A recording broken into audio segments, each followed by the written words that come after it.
141 national events پچھلے 3 decades میں ہو چکا ہے، جس میں 2022 تک فلیٹ شامل نہیں. ٹھیک ہے. تو اب پاکستان کی جغرافیکل لوکیشن اس طرح کی ہے کہ ہمارے پاس ساؤتھ میں سمندر موجود ہے، ناردرن ایریا میں ہمارے پاس گلیشیئر موجود ہے، ہمارے پاس فرٹائل ایگریکلچر لینڈ. تو پورا کا پورا پاکستان اس وقت کلائمیٹ چینج کی زد میں ہے. چاہے آپ ناردرن ایریا کی بات کریں، چاہے آپ ساؤتھرن پارٹ کی بات کریں، چاہے آپ جو مڈل ایریا ہے پاکستان کا اس کی بات کریں. ٹھیک ہے. تو یہ تمام ایریا افیکٹ. ٹھیک.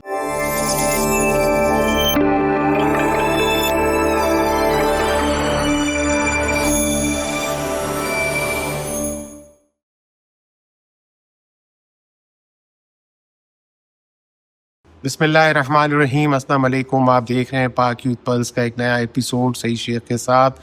ہمیشہ کی طرح کوشش ہوتی ہے کہ آپ کو ایک نئے مہمان سے ملائیں اور آپ کی معلومات میں کوئی ویلیو ایڈیشن کریں. اور آج بھی ہمارے پاس کچھ ایسے ہی مہمان ہیں جن کا تعلق انوائرمنٹ سے ہے، انوائرمنٹ کو بہت اچھی طرح سمجھتے ہیں، جانتے ہیں. اور آپ کو بھی پتہ ہے کہ آج کل جو پاکستان میں انپریسیڈنٹڈ بارشیں اور تباہی ہوئی، بالخصوص نارتھ میں اور پورے پاکستان میں، اس سمت میں ہمیں سخت ضرورت ہے جاننے کی کہ یہ انوائرمنٹل چینجز اور یہ ساری چیزیں کس طرح میٹر کرتی ہیں کلائمیٹ پہ، اور ہم کیا کچھ کر سکتے ہیں کلائمیٹ کو بچانے کے لیے اور ان آفات سے اپنے آپ کو دور رکھنے کے لیے. آج کے میرے مہمان جو ہیں پروفیسر ڈاکٹر معظم علی خان ہیں، اور یہ کراچی یونیورسٹی میں پڑھاتے ہیں اور ایک بڑے عرصے سے، ایک طویل عرصے سے پڑھاتے رہے اور بہت سارا کام کیا انہوں نے ریسرچ اور ڈیولپمنٹ میں، اور میرے اچھے دوست بھی ہیں. تو ان سے آج بات ہوگی. معظم صاحب بہت بہت شکریہ آپ کے آنے کا. I am really happy that you can. اور آپ سے ہمیشہ باتیں تو چلتے پھرتے ہوتی ہیں، لیکن I wanted people to know you on climate issues, because climate has been top issue these days. اور جتنی تباہی ہم نے ان دنوں میں آپ نے دیکھی، ہم نے دیکھی، اللہ تعالیٰ ہمیں ایسی تباہیوں سے آئندہ محفوظ رکھے. میں یہ چاہوں گا کہ پہلے آپ ہمیں اپنا ایک تعارف کرا دیں تاکہ دیکھنے والے ہماری اس کنورسیشن کو انجوائے کریں. شکریہ سید صاحب. میرا نام معظم علی خان ہے اور کراچی یونیورسٹی سے وابستہ ہوں پچھلے 35 سے. ماشاء اللہ. اور انسٹیٹیوٹ آف انوائرمنٹل اسٹڈیز ہم نے شروع کیا تھا میرے باس سے پروفیسر ڈاکٹر الطاف خان کے ساتھ 1990.